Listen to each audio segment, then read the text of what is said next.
தேவயானியோட மகள்ன்ற அளவுக்கு ஒரு அடையாளத்தோடு இருக்கிறாங்கன்ற அது ஒரு பக்கம் இருந்தாலும் கூட இப்போ இவருக்கு என்ன இப்போ திடீர்னு வந்து சர்ச்சைக்குரிய வகையில் பேசுகிறாரு. எதுக்காகனா அட்டென்ஷன் கிரியேட் பண்ணுறாரு நான் நினைக்கிறேன். நான் கேட்குறேன், நீங்கள் வந்து பார்த்தீங்கன்னா நீங்கள் எடுத்ததே 2-3 படம் தானே சார், அதுக்கப்புறம் நீங்கள் ஏன் நிற்க முடியல? 3 படத்தில் ஒரு படம் தான் ஒன்று, அவ்வளோதான். ஏன் நிற்க முடியல? அவன் முட்டாள் ராஜகுமாருக்கு தெரியல. அவன் வந்து பார்த்தீங்கன்னா ஏதோ ஒரு போகிற போக்கு முட்டாள் தான் சொல்லுவான். முட்டாள் தான் அவன். ஏன் அப்படி? முட்டாள் தான் அவன். முட்டாள் மாதிரி பேசாமல் முட்டாள் தான் சொல்லுவாங்க. கெட்ட பையன் சார் இந்த காளி அப்படின்னு படம்னா படம் சார். அந்த பாடல் வந்து பார்த்தீங்கன்னா அந்த ஒரு பாடல் இருப்பாரு, செந்தூர கோயில். 100 வருஷம் கழிச்சு அந்த பாட்டை நீங்கள் கேட்பீங்க. அப்போ ராஜகுமாரனுக்கு டேஸ்ட் இல்லை. டேஸ்ட் இல்லை, மண்டியில் மசாலா இல்லைன்னுங்க. ஏன் டேஸ்ட் இல்லை? மசாலாவே இல்லை, மண்டியில் மசாலா இல்லைன்ற நான். ரஜினியோட படத்தை நீங்கள் எடுங்க, பிளாக் அண்ட் ஒயிட் படத்தை எடுங்க. அவள் அப்படித்தான ஒரு படம் இருக்குது. பெண்கள் குறித்த ஒரு வசனம் பேசுகிற அந்த வசனத்தை எவனா ஒரு ஆம்பளை, இது இந்தியாவில் இருக்கிற, நான் சொல்கிறேன் தமிழ்நாட்டில் இந்தியாவில் இருக்கிற யாராவது ஒரு ஆம்பளை அந்த மாதிரி வசனம் பேச முடியுமான்னு பாருங்க. சந்தானம் சொன்னார், ஒருத்தரை நீங்கள் உயர்வாக சொல்கிறது பிரச்சனை இல்லைங்க, இன்னொருத்தர் தாழ்வாக சொல்லி உயர்வாக சொல்கிறது தான் பிரச்சனை. ஆனால் அவரே 2 படத்தில் நடிச்சிருக்காருல்ல சார். நடிச்சிருக்கோம் சார். சார் நான் நடிப்புமா சொல்லாதீங்க சார். என்ன சார் நீங்கள்?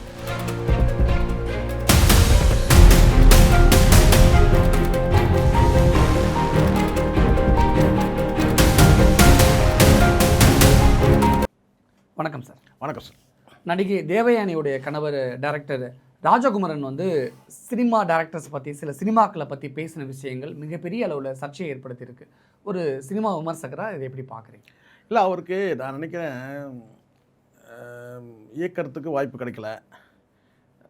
மனைவியோட செட்டில் ஆகிட்டார். மனைவி வந்து பெரிய வாய்ப்பு இல்லைனாலும் கூட 1-2 படங்கள் அப்படி நடிச்சிட்டு இருந்தாங்க. ஹீரோயினாக இல்லை, உங்களுக்கு தெரியும்னு நினைக்கிறேன். செகண்ட் ஹீரோயின் கூட கிடையாது. ஒரு வந்து சொன்னாங்கன்னா ஒரு அம்மா கேரக்டர் கூட நடிக்க ஆரம்பிச்சிட்டாங்கன்னு நினைக்கிறேன். டிவி சீரியலில் வந்தாங்க, பெருசாக வந்து இல்லை. ஸோ மனைவி இவருடைய வாழ்க்கை பொறுத்தவரை மனைவி சார்ந்து இருக்குன்னு சொல்ல முடியும். தேவயானி சார்ந்து தான் தேவயானி ராஜகுமாரன் இருக்காரு. ஆமாம், ராஜகுமாரன் இருக்காரு. அது உண்மை தானே. அதுக்கும் ராஜகுமாரன் இப்படி சர்ச்சைக்குரிய வகையில் பேசுனதுக்கு என்ன சம்மந்தம்? இல்லை, எதுக்கு சொல்கிறேன்னு கேட்டிங்கன்னா, இப்போது அதுதான் சொல்ல வரேன் நான். என்னென்னா முழுக்க மனைவியை சார்ந்தே இருந்தது. இப்போ மனைவிக்கு சினிமா வாய்ப்பும் கூட இல்லை. இப்போது ஒரு சர்ச்சையான ஒரு பேட்டி கொடுக்குறது மூலமாக ஒரு அட்டென்ஷன் கிடைக்கலாம். இப்போது இவரை திட்டும் போது கூடவே சேர்ந்து தேவயானி ரொம்ப நல்லவங்கன்னு பேசுகிறாங்க. அந்த அவங்க பேரை கெடுக்கிறாங்கன்னு சில பேர் வந்து பேசுகிறாங்க. யார்? தேவயானி பேரோட வந்து யார் கெடுக்கிறது? ராஜகுமாரன் கெடுக்கிறாருன்னு சொல்லி பேசுகிறாங்க. நான் என்ன சொல்கிறேன்னா, இவங்க தனிப்பட்ட வாழ்க்கையில் வந்து அவர் ஒரு இயக்குனர், இவங்க ஒரு நடிகை, இவங்க காதல் திருமணம் பண்ணிக்கிட்டாங்க. நமக்கு அது பிரச்சனை கிடையாது. பிள்ளைகளும் வந்து அவங்களுக்கு இருக்குது. அவங்க குழந்தையும் வந்து வளர்ந்து இன்றைக்கி ஒரு என்ன சொன்ன ஒரு பிரபலம் அதற்கு என்ன பேசக்கூடிய அளவுக்கு தேவயானியோட மகள்ன்ற அளவுக்கு ஒரு அடையாளத்தோடு இருக்கிறாங்கன்ற அது ஒரு பக்கம் இருந்தாலும் கூட இப்போ இவருக்கு என்ன இப்போ திடீர்னு வந்து சர்ச்சைக்குரிய வகையில் பேசுகிறாரு. எதுக்காகனா அட்டென்ஷன் கிரியேட் பண்ணுறாரு நான் நினைக்கிறேன். ராஜகுமாரனுக்கு என்ன அட்டென்ஷன் என்னன்னா, இப்போ நீங்கள் நல்லா புரிஞ்சுங்களேன். இப்போது நீங்கள் யார் வந்து யாரை விமர்சனம் பண்ணுறாங்கன்னு ஒரு இது இருக்குது. அவர் சொல்லக்கூடிய இது வந்து பார்த்திங்கன்னா, மகேந்திரன் வந்து ஒரு பெரிய இயக்குனர்னு சொல்கிறாங்க. மகேந்திரன் வந்து ஒரு பெரிய இயக்குனர் சொல்கிறாங்க. என்ன பெரிய வந்து பிரமாதமாக ஒரு படம் எடுத்து, நான் அந்த உதிரி பூக்கள் படம் கூட நான் பார்த்தேன். அதில் என்ன பெருசாக சொல்லப்பட்டிருக்கு, ஒரு மனைவி வந்து விவாகரத்து கேட்டு துன்புறுத்துகிற கணவன் மைத்திரி மீது விருப்பப்படுறவர். இது வந்து எத்தனையோ படங்கள் கிடைக்கும். என்ன பெரிய பிரமாதம் அப்படின்னு அவர் வந்து சொல்கிறாரு. இதை நான் எப்போ இதில் அதை பற்றி ஓகே ரைட், அதை சொல்கிறார் ரைட்டு, அது சரி, அவர் பார்வையில் சொல்கிறாரு கூட நம்ம எடுத்துக்கலாம். ஆனால் அதுக்கப்புறம் ஒரு வார்த்தை சொன்னார் பாருங்கள், அதுதான் ரொம்ப ரொம்ப முக்கியம். என்னென்னு கேட்டால், அந்த படத்தை நான் சமீபத்தில் தான் பார்த்தேன், அந்த படத்தை நான் பார்த்ததே இல்லை, சமீபத்தில் தான் அந்த படத்தை பார்த்தேன் அப்படின்னு சொல்கிறார். இப்போது ஒரு இயக்குனர், நான் வந்து பரவலாக எல்லா படத்தையும் நான் வந்து பார்த்தேங்க. நான் இன்றைக்கில் நான் வந்து ஸ்கூல் படிக்கிற வயசுலையே இல்லை வந்து காலேஜ் படிக்கிற வயசில் நான் பார்த்தேன் உதிரி பூக்கள் படத்தை. நான் வந்து படம் இயக்கும் போது கூட நான் யோசிப்பேன், அந்த படத்தில் அப்படி என்ன பிரமாதமாக இருந்தது, அது என்ன ஒரு வழக்கமான கதை தானே. மனைவி வந்து பார்த்திங்கன்னா வந்து கட்டாயமாக வந்து டைவர்ஸ் கேட்குற கணவன், மைத்திரியை விரும்புகிற கணவன், இப்படி நம்ம பார்த்தது தானே, இதில் என்ன இருக்குது அப்படி சொல்லியிருந்தால் பிரச்சனை இல்லை. அந்த படத்தில் ஒன்றுமே இல்லைன்னு சொல்லிட்டு சொன்னால் அந்த படத்தை இப்போ தான் நான் பார்த்தேன்றீங்க. இதில் என்ன இல்லை, அதை தான் நான் என்ன சொன்னேன்னா, இங்கே ஒவ்வொரு காலகட்டமும் ஒன்று இருக்குது சார். இப்போ நான் சொல்கிறேன், ராஜகுமாரன் எடுத்த அந்த நீ வருவாய் என்னன்றதை வந்து பார்த்தா இப்போ பாருங்களேன், அந்த படம் எடுத்து ஒரு 15 வருஷம் இருக்குன்னு வச்சுக்கோங்க. இப்போ பாருங்கள், 10 வருஷமாக கூட இருக்கட்டும், இப்போ பாருங்கள் எடுத்து சில காட்சி பார்த்தீங்கன்னா ரொம்ப மொக்கையாக இருக்குன்னு சொல்லலாம்.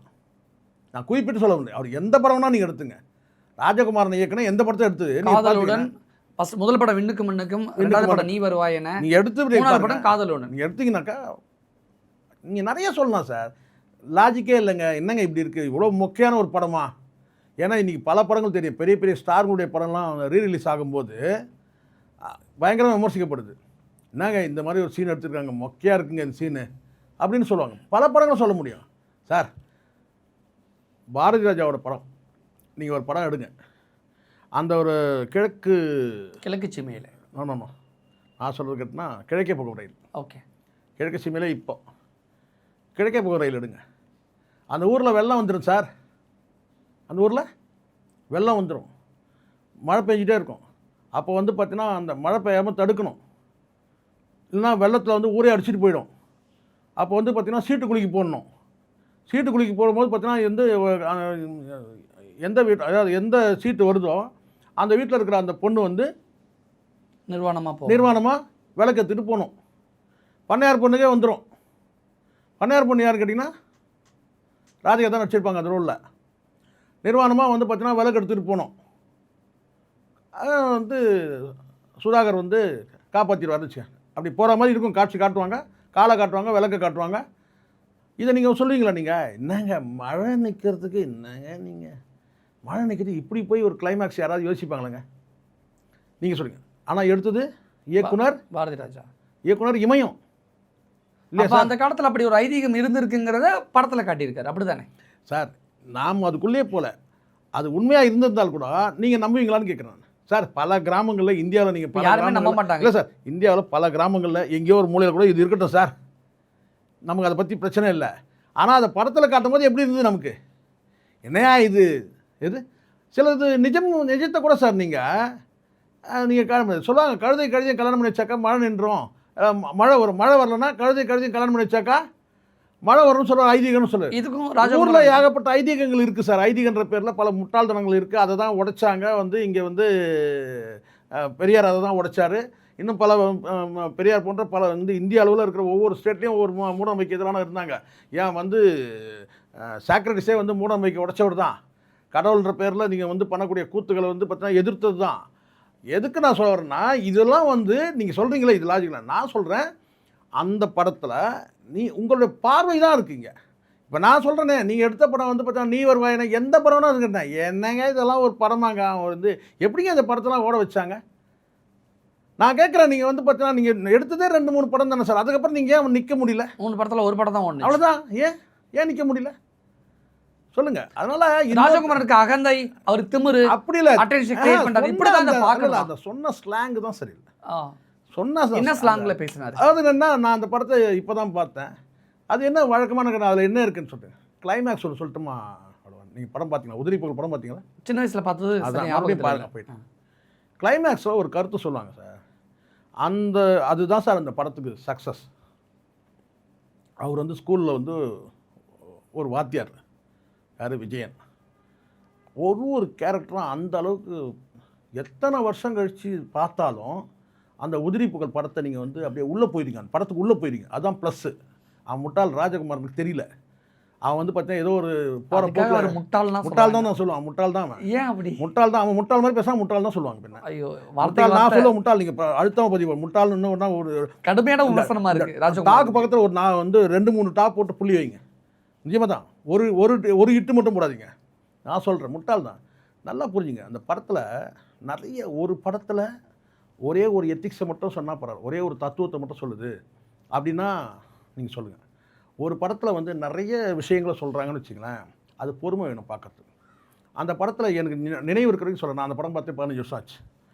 இருந்தாலும் உங்களுக்காக நான் சொல்கிறேன். அந்த படத்தில் முதல்ல கேட்டிங்கன்னா, ஒரு கணவன் எப்படி வாழணும்னு சொல்லியிருக்கு.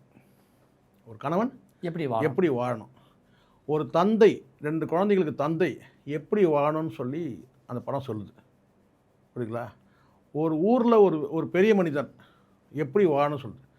கடைசியாக கிளைமேக்ஸில் லாஸ்ட்டு கிளைமேக்ஸில் பார்த்திங்கன்னா ஒரு மக்களுக்கு வந்து பார்த்திங்கன்னா எப்படி வாழணும், அவனை மாதிரி வாழணுமா அல்லது வந்து பார்த்திங்கன்னா அந்த மக்கள் எப்படி வாழணுண்டு, அதுக்கு தான் நான் கேட்டேன்னா இவருடைய ஒரு கொடுங்கோன்மை தாங்க முடியாமல் ஒரு ஒட்டுமொத்தமாக வந்து பார்த்திங்கன்னா ஊரே பகைக்குது, ஊரே வந்து பார்த்திங்கன்னா எதிர்க்குது யாரை, விஜயனை.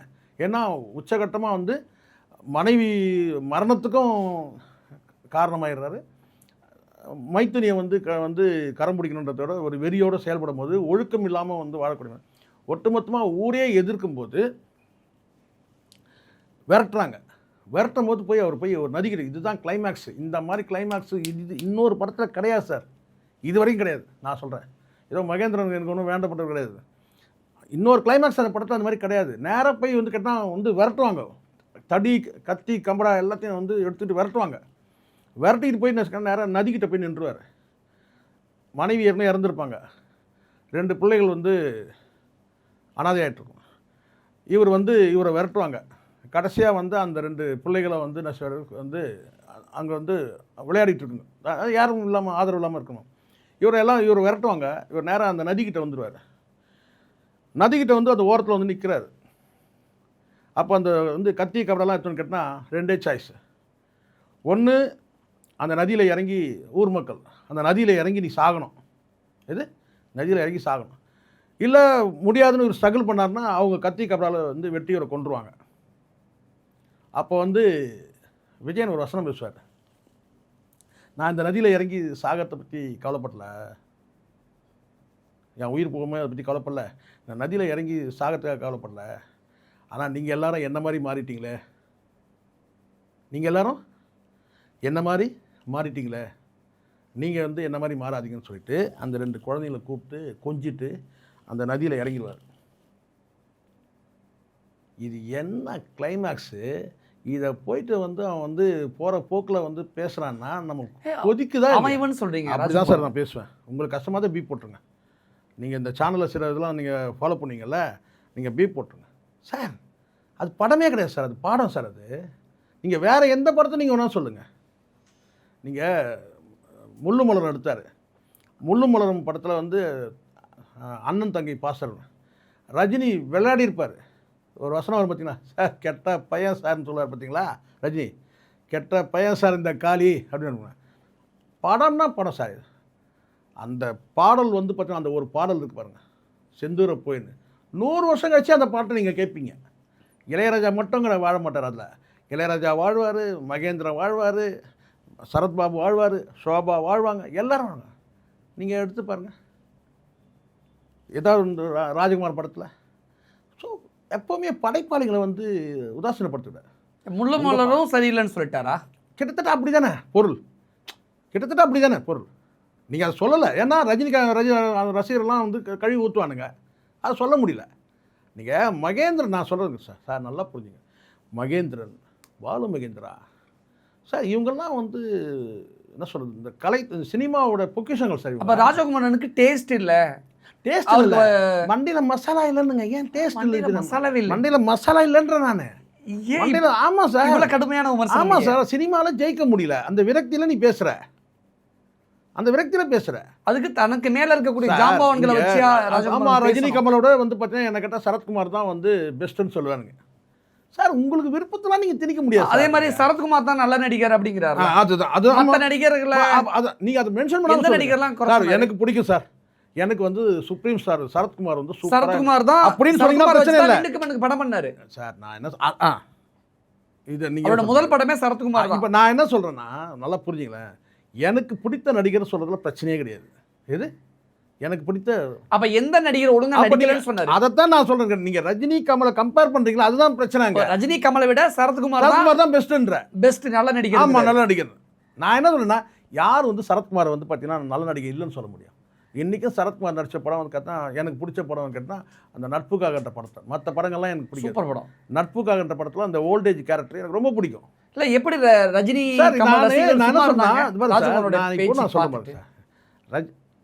நீங்கள் கேட்குறது பதில் சொல்லிடுறேன் ஒரு நிமிஷம். ரஜினி ஒரு படத்தில் வந்து பார்த்தீங்கன்னா வந்து இவங்களுக்கெல்லாம் புரியாது சார், இவங்கெல்லாம் என்னைக்கு சார் படம் பார்க்க ஆரம்பிச்சிருப்பான். ரஜினியோட படத்தை நீங்கள் எடுங்க, பிளாக் அண்ட் ஒயிட் படத்தை எடுங்க, அவள் அப்படித்தான ஒரு படம் இருக்குது. பெண்கள் குறித்த ஒரு வசனம் பேசுகிற அந்த வசனத்தை எவனா ஒரு ஆம்பளை இது இந்தியாவில் இருக்கிற நான் சொல்கிறது தமிழ்நாட்டில் இந்தியாவில் இருக்கிற யாராவது ஒரு ஆம்பளை அந்த மாதிரி வசனம் பேச முடியுமா பாருங்கள். பெண்கள் குறித்து பேசக்கூடிய வசனங்கள் சொல்லுவார். அதில் ஒரு வசனமே வரும், மச்சான் 2 வகையான பெண்களை நம்பவே கூடாது. ஒன்று காமவெறி பிடித்த பெண்கள், காமவெறி பிடித்த பெண்கள். இன்னொன்று தன் காலில் தானே நிற்கணும்னு சொல்லக்கூடிய பெண்கள். இந்த 2 பெண்களும் நீங்கள் நம்பவே கூடாது. காமவெறி பிடிச்சவளுக்கு பார்த்தீங்கன்னா அவளுக்கு காமவெறி தான் அவள் ஒரு இடத்துல தங்க மாட்டான்ற மாதிரி அந்த வசனங்கள் வரும். அதுக்கு அடுத்து இன்னொரு இடத்துல சொல்ல மாதிரி கேட்டால் சொந்த காலில் இருக்கிற கேட்டால் அவளால் பார்த்தீங்கன்னா தான்ற அகந்தை தான் இருக்குன்ற மாதிரி அந்த வசனங்கள் வரும் படத்தில். அந்த மாதிரி நிறைய இருக்குது. எனக்கு இதெல்லாம் முன்னொரு காலத்தில் நான் சொல்கிறது இப்போலாம் நான் நேற்று பார்த்தா அது கிடையாது, அப்படியே நினைவு சொல்லு. கிட்டத்தட்ட 20 வருஷத்துக்கு முன்னாடி பார்த்த படங்கள் இதெல்லாம். நீங்கள் ரஜினியை குறைச்சி நீங்கள் ஏதோ இன்றைக்கி இருக்கிற ஏதோ படையப்பால வசனம் பேசிட்டாரு, சாமுத்திரிகா லட்சணத்தை பற்றி பேசிட்டாரு அப்படின்னு மன்னன் படத்தில் பேசினார். பிளாக் அண்ட் ஒயிட் காலத்தில் ரஜினிகாந்த் பேசின வசனங்கள்லாம் சாதனை தப்பு தாளங்கள் ஒரு படம் எடுத்து பாருங்கள். எத்தனை படங்கள் இருக்குது சார் ரஜினி.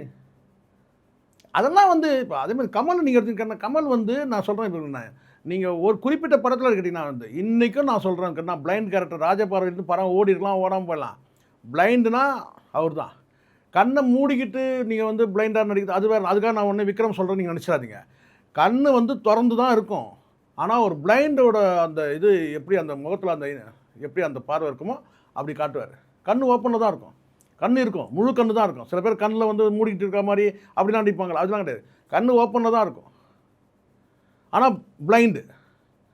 ஸோ இதெல்லாம் இவனெல்லாம் நம்ம என்ன சொல்ல முடியும் சார். நான் திரும்ப சொல்கிறேன், ராஜகுமாரன் ஒருமையில் தான் நான் பேசுவேன் சார். ஒருமையில் தான் நீங்கள் கஷ்டமாக தான் போடுறீங்க. கடுப்பாக எனக்கு அந்த எதுக்கு இப்போ புரியுதுங்களா? அட்டென்ஷன் க்ரியேட் பண்ணுறது, அட்டென்ஷன் க்ரியேட் பண்ணும். தேவயானிக்கு ஒரு நல்ல பேர் இருக்குது, அந்த பேரை கெடுக்கணும். ஒரு வேளை கணவன் மணிக்குள்ளே பிரச்சனை இருக்கலாம், ஒரு வேளை பேரை கெடுக்கிறதுக்காக கூட பேசலாம். அப்படி உங்கள் பார்வையை சொல்ல தப்பு இல்லை, நீங்கள் கூட சொல்லலாம் எனக்கு இவரை தாங்க நிறைய பிடிக்குங்க, எனக்கு அவர் தான் பிடிக்கும். ஆனால் இவரை பெஸ்ட்டுன்னு சொல்லிட்டு அதெல்லாம் ஒஸ்ட்டுன்னு சொன்னால் எப்படி இருக்கும்? அதை விட இது பெஸ்ட்டுன்னு சொன்னால் எப்படி இருக்கும்? அதுதான் சந்தானம் தம்பி ஒரு தடவை பேசும்போது சூப்பராக சொன்னார். அதுதான் செருப்படி எல்லாருக்கும். அது ஒரு படத்தில் ஜெய்பீம் வந்த காலகட்டத்தில் சந்தானம் சொன்னார், ஒருத்தரை நீங்கள் உயர்வாக சொல்கிறது பிரச்சனை இல்லைங்க, இன்னொருத்தர் தாழ்வாக சொல்லி உயர்வாக சொல்கிறது தான் பிரச்சனைனார். நீங்கள் தாராளம் பெஸ்ட் ஒன்று நீங்கள் யாரை வேணால் சொல்லலாம் சார், உங்களுக்கு அந்த ஃப்ரீடம் இருக்குது சார், யாரும் தடுக்க முடியாது சார். ஆனால் இன்னொன்று பார்த்தீங்கன்னா ஒஸ்ட்டுன்னு சொல்லிட்டு பெஸ்ட்டுன்றீங்க பார்த்தீங்களா, அதுதான் தப்பு. நான் சொல்கிறேன். இப்போ இந்த இடத்துல நான் சொல்கிறேன் சார், இவங்க பாரதி ராஜா மீது 1000 விமர்சனம் இருக்கலாம். அவர் எடுத்த சப்ஜெக்ட்லாம் இன்னொருத்தர் எடுக்க முடியாது சார், தொட முடியாது சார். முதல் மரியாதை படத்தை யாராவது ஒருத்தனை எடுக்க சொல்லுங்கள் சார். இப்போது சொதப்புறானா இல்லையான்னு பார்ப்போம். சொதப்பிடுவான். பாலச்சந்தர் எடுத்த அந்த அபூர்வ ராகங்கள் அந்த படத்தை எடுக்க சொல்லுங்கள். கத்தி மேல் நடக்கிற சப்ஜெக்ட் அதெல்லாம் அப்படி விழுந்துடும், ஸ்லிப் ஆகிடும். அம்மா பிள்ளைய லவ் பண்ணுற மாதிரி, பிள்ளைக்கு அப்பா பார்த்தீங்கன்னா அம்மாவுடைய பொண்ணை லவ் பண்ணுற மாதிரி, யார் அந்த மாதிரி கதையெல்லாம் நீங்கள் இன்னொருத்தர் தொட முடியாது சார். என்ன படாது? அபூர்வ ராகங்கள். கமல் மேஜர் சுந்தரராஜன் மகன், அந்த அம்மா லவ் பண்ணுவாங்க. அவங்களுடைய மகள் பார்த்தீங்கன்னா ஸ்ரீவித்யாவோட மகள் ஆமாம், ஞாபகம் இருக்குது, சின்ன வயசில் பார்த்துருக்கேன். அவங்க ஒரு நடிகை, அந்த அம்மா ஜெயசுதான்னு நினைக்கிறேன். அந்த அம்மா என்ன செய்வாங்க கேட்டால் அப்பாவை விரும்புவாங்க. கத்தி மேல் நடக்கிற சப்ஜெக்ட் அதெல்லாம் தொட்டு பார்க்க சொல்லுங்கள். என்ன பாலச்சந்திர தவிர தொட முடியாது சார். அப்படிப்பட்ட படம் அதெல்லாம் முதல் மரியாதையில் நீங்கள் எடுங்க. முதல் மரியாதையில் அந்த கேரக்டர் பார்த்தீங்கன்னா அப்படியே கண்ணில் நிற்குமா இல்லையா 2 கேரக்டருமே தெரியும். மகள் வயது இதில் துணிச்சலான விஷயம்னு கேட்டால் பாரதி அதில் பண்ணியிருப்பார், குசும் வேணுமா பண்ணியிருப்பார். ஒரு கேரக்டர் அதை ஆணாக கூட காமிச்சிருக்கலாம், பிரச்சனையே கிடையாது. ஆனால் மகள் வயது கிட்டத்தட்ட ராதாவுக்கு என்ன வயதோ அந்த வயதுக்கு பார்த்தீங்கன்னா மகள் மாதிரி, அவருடைய மகள் மாதிரி தான் அப்படின்ற மகள் மாதிரி தான், மகள் கிடையாது, மகள் மாதிரி ஒரு கேரக்டர் வடிவரசு மனைவி மாதிரி, இவங்க மகள் மாதிரி அருணா நடிச்சிருப்பாங்க. அதே ஈக்குவல் ஏஜுக்கு பார்த்திங்கன்னா ராதா அந்த லவ்வை எப்படி காட்டியிருப்பார் சார். இதெல்லாம் சாதாரண விஷயம் இல்லை சார். இதெல்லாம் அவங்களெல்லாம் நீங்கள் போகிறப்ப தொட முடியாதுன்ற நான், இது தப்பு. அந்த கடைசி காட்சி நீங்கள் எடுத்து பாருங்கள், கடைசி நீங்கள் நேராக தள்ளுங்க, ரொம்ப உங்களுக்கு பொறுமை வேணும் அந்த படம் பார்க்கறதுக்கு. இது உதிரிப்புகள் லாஸ்ட்டு கிளைமேக்ஸில் பாருங்கள், அற்புதமாக நடிச்சிருப்பார் விஜயன், அற்புதமான நடிப்பு. டைரக்டர் மகேந்திரன் சரியான டைரக்டர் கிடையாது, ரஜினிகாந்த் சரியான நடிகர்கள் கிடையாது, அப்படிலாம் அவ்வளவு சர்ச்சைக்குரிய வகையில் நல்ல ஒரு ராஜகுமாரன் பேசுறாரு. நல்ல ஆனா அவரே 2 படத்துல நடிச்சிருக்காருல்ல சார். நடிச்சிருக்கோம் சார். அது நீங்கள் சார் அதெல்லாம் நடிப்புன்னுலாம் சொல்லாதீங்க சார், தயவு செஞ்சு. நீங்கள் என்ன சார் நீங்கள் அப்ப தன்னுடைய நடிப்பை சுய பரிசோதனை செய்யாமல் அப்படி இல்லை நடிகர் ரஜினியையும் கமலையும் குறை அப்படி இல்லை சொல்றது. சார், அப்படி இல்லை. நான் அப்படி பார்க்கல, அதோட ஒரு ஸ்டெப்பு மேலே பார்க்குறேன். நல்ல ஒரு மென்டல் டாக்டரை போய் பார்க்கணும் ஃபஸ்ட்டு. என்னங்க நிச்சயமா சார். உடம்பு இல்லை செக் பண்ணிக்கிறது நல்லது, செக் பண்ணிக்கிறது நல்லது. ஏன் இப்படி சொல்றீங்க? செக் பண்ணிக்கிறது நல்லது சார். நான் அவர் மென்டல் நான் சொல்லலை, நல்ல ஒரு மென்டல் டாக்டரை போய் பார்த்து அதுக்கு அர்த்தம் என்ன? செக் பண்ணிக்கலான்றேன் நான் சார். இப்போ சார் எனக்கு ஹார்ட்டில் ப்ராப்ளம் இருக்குது, நான் போய் செக் பண்ணிக்கிறேன். இவ்வளவு தூரம் சர்ச்சைக்குரிய வகையில ராஜகுமாரன் பேசியிருக்காரு. அவருடைய மனைவி தேவயானி கண்டிப்பா ராஜகுமாரன் சண்டைக்கு போயிருக்க மாட்டாங்க சார். நான் சண்டை போட்டிருக்க மாட்டாங்க. நான் சொல்ல சண்டையால கூட இதை பேசியிருக்கான்ற நான் சண்டையால இதை பேசியிருக்கேன். அதுக்காக இவ்வளவு இவ்வளோ நாள் ஒரு அமைதியான ஒரு வாழ்க்கையில் இருக்கிறாங்க, 2 பேருமே அமைதியான ஒரு வாழ்க்கையில். இது சில அந்த அம்மாவால் முடிஞ்ச வரைக்கும் உழைச்சி அவங்களால வந்து பார்த்தீங்கன்னா வந்து ஜீவனம் பண்ணிகிட்டு இருக்காங்க. அந்த அம்மா நான் அந்த அம்மா குறைய சொல்ல மாட்டேன். தேவயானி பொறுத்த வரைக்கும் அவர் மதிக்கக்கூடிய ஒரு கேரக்டர். அவங்கள நான் குறைய சொல்ல. நீங்கள் கணவராக நீங்கள் வந்து வேலை செய்கிறீங்க, சாரி கணவராக வாழ்ந்துட்டுருக்கீங்கன்னு வச்சுங்க. எது வேலை செய்கிறோன்னு சொல்லக்கூடாது, வாழ்ந்துட்டுருக்கீங்க. அந்த வாழ்க்கையை நீங்கள் கரெக்டாக வாழுங்க. நீங்கள் அதை விட்டுட்டு இருக்கிட்டா உங்களுக்கு வாய்ப்பு தரல. சினிமாவில் இன்றைக்கி நீங்கள் சும்மா இருக்கிறீங்கன்றதுனாலேயே அடுத்தவங்களுடைய வந்து கவனத்தை திசை திருப்புற மாதிரி நீங்கள் பேசக்கூடாதுல்ல. சரி, அப்படியே பேசணும் கேட்டால் அதில் வந்து உண்மைத்தன்மை இருக்கணும், உண்மைத்தன்மை இருக்கணும். சும்மா வந்து வேலை இல்லாத சீண்டி விடுற வேலையெல்லாம் வச்சுக்கூடாது. தப்பான விஷயம்ன்றேன். அதனால தான் நான் சொல்கிறேன், இது வந்து ஒன்று அட்டென்ஷன் க்ரியேட் பண்ணுறதுக்கு, அப்படின்னா நல்ல டாக்டரை பார்க்கணும்னு சொல்கிறேன். ஒன்றும் இல்லை, பார்த்து செக் பண்ணிக்கலாம் சார், ஒன்றும் பிரச்சனை இல்லை. அவர் ஒரு சர்டிஃபிகேட் பண்ணுறாரு வச்சுக்கல சார், நீங்கள் நார்மலாக தான் இருக்கிறீங்க. ஏன்னா நல்லா புரிஞ்சுங்க, இது வந்து முழுக்க முழுக்க இங்கேருந்து வரக்கூடிய வெளிப்பாடு. நல்லா புரிஞ்சுங்க, இங்கேருந்து சிந்தனையின் வெளிப்பாடு. அவரெல்லாம் ஒரு டைரக்டர் கிடையாது, இவங்கெல்லாம் ஒரு நடிகன்லாம் கிடையாது அப்படின்னு சொல்கிறது சிந்தனையின் வெளிப்பாடு. அப்போ நீங்கள் எதோ செக் பண்ணணும். ஸோ டாக்டரை போய் செக் பண்ணிக்கிறது நல்லது தான். அதோட ஸ்கேன் எடுத்து பார்த்தா தெரிஞ்சிடும் போகுது என்ன பிரச்சனை இருக்குன்ட்டு. ஸோ பிரச்சனை எதுவுமே இல்லையா, அப்போ வந்து பார்த்தீங்கன்னா வேறு ஏதோ கோளாறுன்னு நம்ம நினச்சிக்கலாம். கணவர் ராஜகுமாரனுடைய கருத்துக்களுக்கு தேவயானி அவர்கள் பதில் சொல்லுவாங்க அப்படின்னு நம்ம பார்க்கலாம், பொறுத்திருந்து பார்ப்போம். நிறைய விஷயங்கள் முன் வச்சுருக்கீங்க. மக்களுக்கு எது தேவையோ கண்டிப்பாக அவங்களுக்கு பிடிச்சது அவங்க எடுத்துப்பாங்க. மக்கள் முடிவு பண்ணிக்கிட்டோம். மிக்க நன்றி சார். நன்றி சார்.